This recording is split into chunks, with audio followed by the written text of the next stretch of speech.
Good morning. Welcome to another edition of Daily Brew, your morning pick-me-up. I'm Art Preuss, a pastor of the Naples SDA Church, and thank you for joining us this morning. Yesterday we looked at Jacob as he's about to encounter his brother for the first time in probably over 20 years.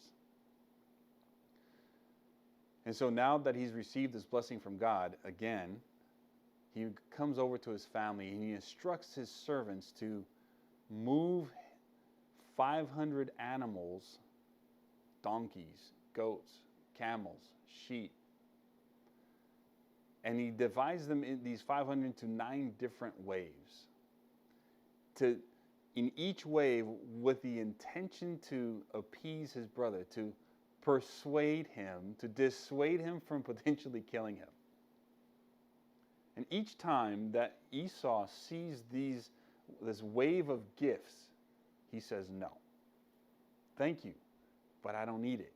I don't want it. That's the attitude in which it is conveyed in this story.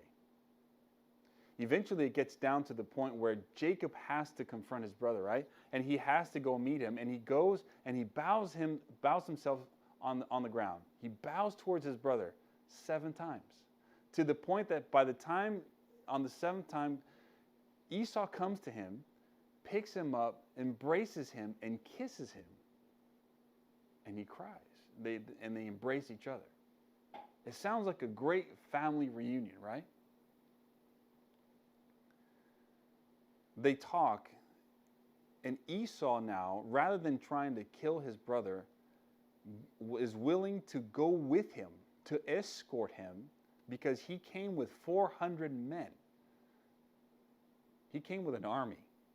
He came ready for a fight.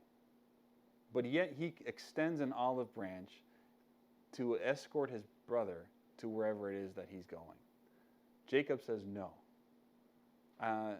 No, I don't want it. He says, well, let me give you part of my men.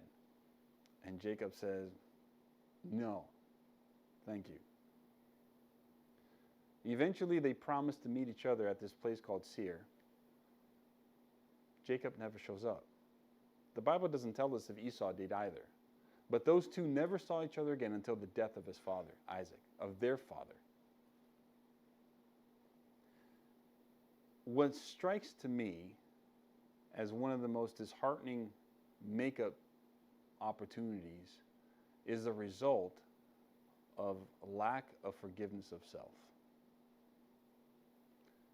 You know, when you have a relationship with somebody that goes south, and there's a potential for reconciliation, but that doesn't happen, most likely it's because the guilty has not forgiven themselves. As I look at this story, I believe the reason why Jacob did not accept his brother's tokens or the olive branch that he was given is because Jacob had not forgiven himself for what he did to his brother. You see, forgiveness of self is essential for reconciliation. There are 2 things that happen here. One, the guilty needs to forgive himself for what he did or said to the guilty. But the guilty also has to be able to accept that as well. The guilty in this case is Esau. He forgave his brother.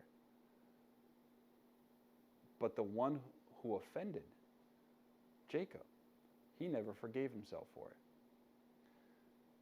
it. Is there a relationship in your life that you would love to be able to reconcile, but when you think about it, it's probably because you have not forgiven yourself because of what you've done? Forgiveness of self is essential to reconciliation. And I pray that as you go throughout your day, think about those relationships you would like to reconcile. And if you yourself are that impediment to reestablishing that relationship, to reconnect, to reconciliate, may God bless you as you look to repair the relationships that have been broken in your life.